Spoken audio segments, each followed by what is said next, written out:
HOA bulldozed my sister's wheelchair ramp. Fine, she's a feared civil rights attorney. They came with bulldozers at 7 a.m. while my sister was still asleep. No warning, no final notice, nothing but the roar of engines and the crash of splintering wood. The wheelchair ramp my brother and I built for her, gone in minutes. The HOA president stood watching with his arms crossed, a smug smile on his face. Non-approved structure, he called it. He had no idea who my sister was. He had no idea what was coming. Before we start the story, please let me know in comment section from where are you watching. Don't forget to subscribe. 3 years ago, my sister Lisa had everything going for her.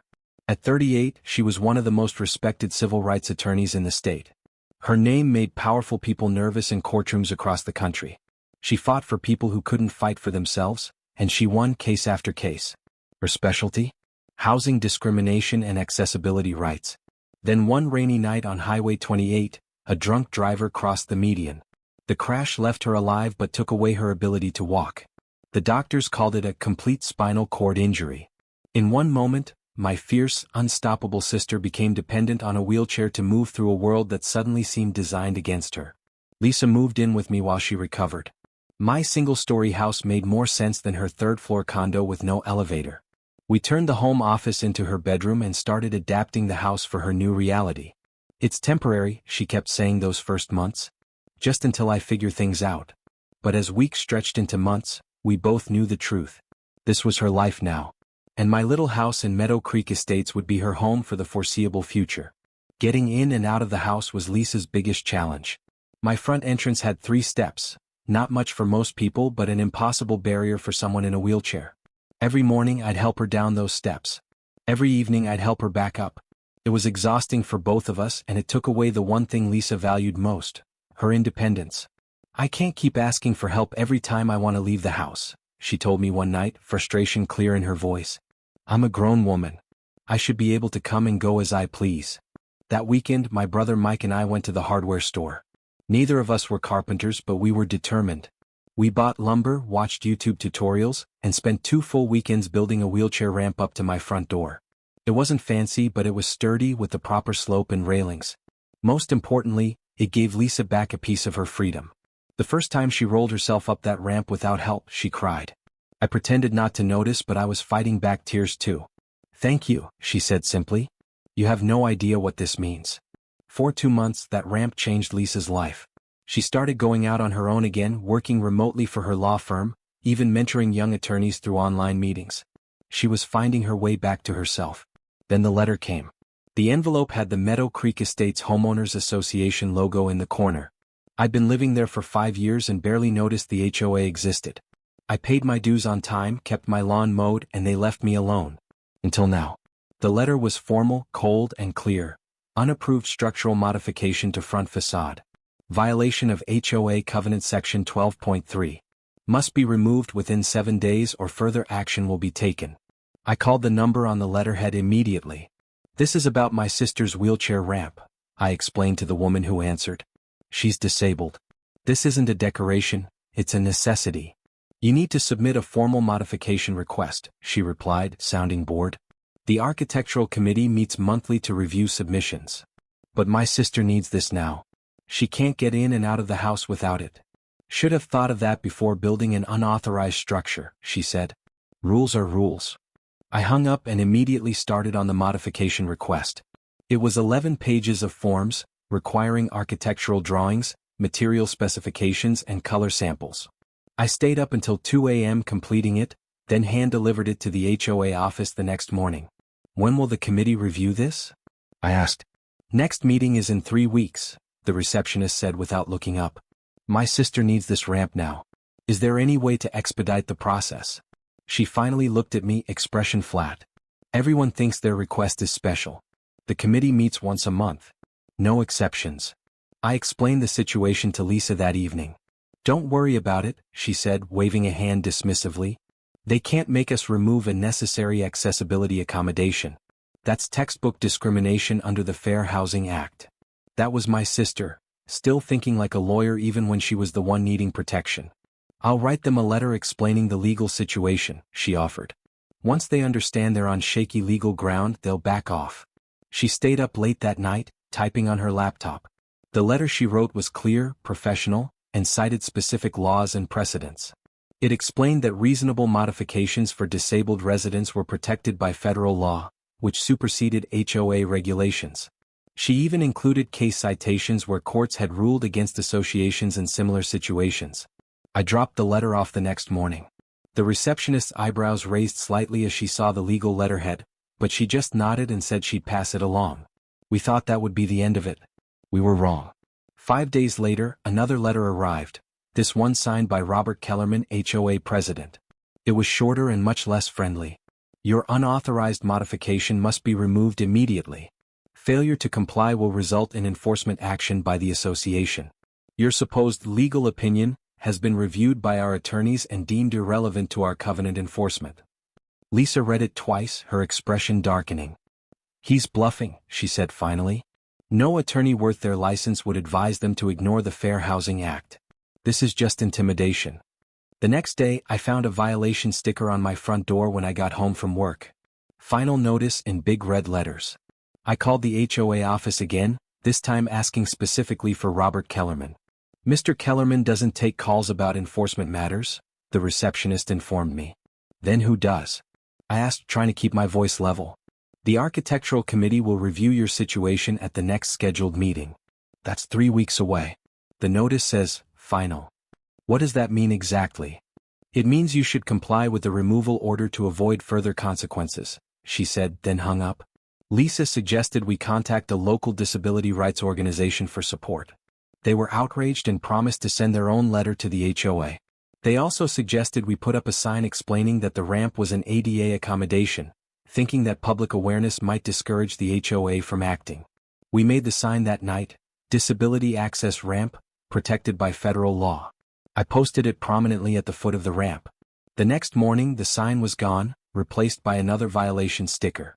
I had an early meeting that couldn't be rescheduled, so I left the house at 6:30 a.m., telling Lisa I'd be back by noon. At 7:15 my phone rang. It was Lisa, her voice tight with anger and disbelief. They're here with a bulldozer, she said. They're tearing down the ramp right now. What? Who? I was already running to my car. Kellerman and some contractor. They just started ripping it apart. I can't get out of the house to stop them. I'm on my way, I said, heart pounding. Call the police. I broke every speed limit getting home. By the time I screeched into the driveway it was too late. Where our carefully built ramp had stood was nothing but broken lumber and exposed dirt. A small bulldozer was pulling away, leaving tire tracks across my lawn. Robert Kellerman stood on the sidewalk with another man in a suit. Both turned as I slammed my car door. What the hell did you do? I shouted, running toward what remained of the ramp. Kellerman was a tall man in his 60s with perfectly groomed silver hair and the confident posture of someone used to getting his way. He didn't even look uncomfortable. Covenant enforcement, he said calmly. You were given multiple notices. This is my sister's access ramp. She's in a wheelchair. She's trapped inside now. You should have thought of that before installing an unauthorized structure, he replied, echoing the receptionist's words from days earlier. The appearance of our community affects everyone's property values. I was shaking with rage. You can't do this. This is illegal. My sister has rights. Your property is subject to HOA regulations which you agreed to when you purchased it, the man in the suit interjected. I'm James Wilson, the association's attorney. Everything done here is within the board's legal authority. A police car pulled up, responding to Lisa's call. The officer looked confused as he approached. What's going on here? He asked. Before I could answer, Wilson stepped forward with a folder of documents. HOA Enforcement Action Officer. Completely within legal bounds. We have all the paperwork here. The officer glanced at the documents, then at the destroyed ramp. This is about a ramp? He asked. Unauthorized structural modification, Kellerman said firmly. My sister is disabled, I cut in. She needs that ramp to get in and out of the house. She's trapped inside right now because of what they've done. The officer looked uncomfortable. This seems like a civil matter. I can't force them to rebuild it. They destroyed private property. I argued. Actually, Wilson interjected smoothly, the HOA covenant gives the association the right to remove non-compliant structures after proper notification, which was provided. The officer sighed. Like I said, this is a civil matter. You'll need to take it up in court. He gave me a sympathetic look before heading back to his car. Kellerman actually smiled. The committee will review your modification request at the next meeting. In the meantime, I suggest you find an alternative access method that complies with our regulations. They walked away, leaving me standing in front of a pile of broken wood that represented my sister's independence. I had to carry Lisa down the steps to get her to her doctor's appointment that afternoon. Her face was a mask of dignity, but I could feel the humiliation radiating from her. This proud, accomplished woman reduced to being carried like a child. "I'm so sorry," I kept saying. "It's not your fault," she replied, her voice steady. "But they're going to regret this. That's a promise." That evening Lisa made some calls. First to her firm, then to colleagues she knew specialized in disability law. By midnight, our dining room table was covered in legal books, printed cases, and yellow legal pads filled with her precise handwriting. "What exactly are you planning?" I asked, bringing her another cup of coffee. She looked up, and I saw something in her eyes I hadn't seen since the accident, that fierce determination that made her such a formidable attorney. "I'm going to teach the Meadow Creek Estates HOA a lesson about federal law they won't forget," she said. "They picked the wrong disabled person to bully." Over the next week, Lisa worked from home, making calls, sending emails, and building what she called an ironclad case. I helped where I could, mostly by taking dictation when her hands got tired and scanning documents she needed. Our first move was an emergency injunction. Lisa's firm filed it pro bono, demanding the immediate restoration of the ramp pending legal resolution. The judge granted it within 48 hours. I wish I could have seen Kellerman's face when the court order was served. The ramp had to be rebuilt, at the HOA's expense, within 3 days. The contractor they hired did a much better job than my brother and I had done, creating a sturdy, professional-looking ramp with metal railings. But that was just the beginning. Lisa didn't just file a single lawsuit. She orchestrated a legal symphony. 1. A Fair Housing Act complaint with HUD, specifically citing failure to provide reasonable accommodation. 2. An Americans with Disabilities Act violation claim. 3. A civil rights action against the HOA and its board members personally. 4. A separate suit for emotional distress and violations of dignity. She also did something brilliant. She went looking for others. Through social media and community outreach, Lisa found 7 other residents in Meadow Creek Estates who had faced similar discrimination. An elderly man denied permission to install a support bar by his front steps. A woman with a service dog who was repeatedly fined for pet policy violations. A family with an autistic child who wasn't allowed to put up a specialized fence. None of them had Lisa's legal knowledge. All of them joined her lawsuit. The HOA's first response was predictable. They tried to intimidate. More violation notices, threats of liens, even suggestions that I should sell my house and move somewhere more suitable. When that didn't work, they tried to settle quietly. James Wilson called Lisa directly, offering to approve the ramp permanently and waive all violation fees if we would drop the lawsuit. "That's not nearly enough," Lisa told him. "This isn't about my ramp anymore. This is about systematic discrimination against disabled residents. We're going to court." Next, they tried to discredit Lisa. Suddenly, neighbors we barely knew were asking invasive questions about her condition. Was she really fully disabled? Couldn't she manage a few steps with help? Someone even took photos of her home through the windows, trying to prove she wasn't really living there. "They're desperate," Lisa said when I told her about these tactics. "They know they're going to lose." The HOA board called an emergency meeting, inviting all homeowners. The room was packed. Kellerman stood at the front, trying to frame the situation as one unreasonable resident threatening the financial stability of the entire community. "This frivolous lawsuit could cost each homeowner thousands in increased dues if we're forced to settle," he warned. "All because one household refused to follow the proper procedures that everyone else abides by." Lisa asked for a chance to speak. From her wheelchair in the center aisle, she addressed her neighbors directly. "This isn't about procedures or property values," she said clearly. "This is about the legal right of disabled people to live with dignity and independence. Federal law protects that right, and no HOA regulation can supersede it." She explained the Fair Housing Act in simple terms, then shared stories of the other residents who had joined the lawsuit. As she spoke, I watched faces in the audience change from skepticism to understanding, then to outrage, not at us but at their own board. An older gentleman stood up. "My wife uses a walker, and the board denied our request for a handrail last year. We just gave up and she stopped going outside. Is that legal?" "No, sir, it isn't," Lisa replied. and we would welcome you to join our case. By the end of the meeting, 3 more residents had joined our lawsuit. The case moved faster than expected, largely due to Lisa's connections and expertise. 4 months after the destruction of the original ramp, we had our day in federal court. Lisa insisted on representing herself and the other plaintiffs, despite offers from her firm to take the case. "I need to do this," she told me. "Not just for me but for everyone who's ever been bullied by people who think rules matter more than rights." The courtroom was packed. Many of our neighbors came to show support. Local disability rights organizations sent representatives. Even a few reporters sat in the back row. The HOA's defense was predictable.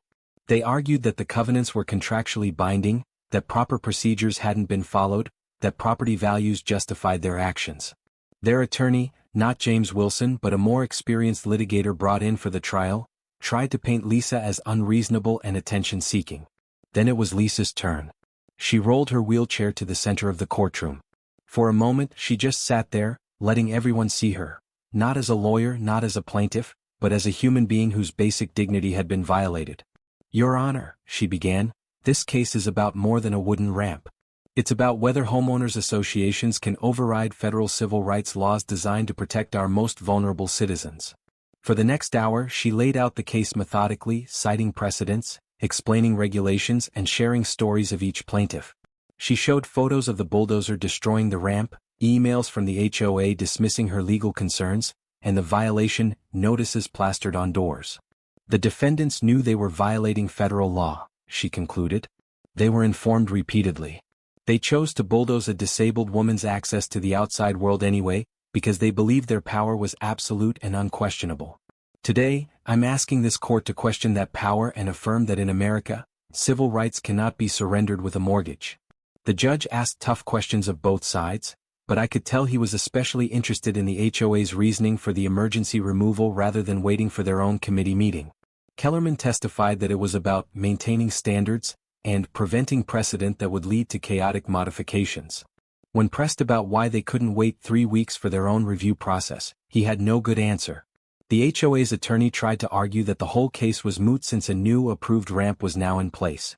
Lisa countered that the case was about the pattern of discrimination against multiple residents, not just the single incident. After 2 days of testimony, the judge announced he would deliver his ruling the following week. The day of the ruling, the courtroom was even more crowded. Lisa sat calmly at the plaintiff's table, but I could see her knuckles were white as she gripped the arms of her wheelchair. Judge Harmon entered and asked everyone to be seated. He looked directly at Lisa as he began to speak. "This court finds that the Meadow Creek Estates Homeowners Association willfully and knowingly violated the Fair Housing Act by failing to provide reasonable accommodation to residents with disabilities." A murmur went through the courtroom.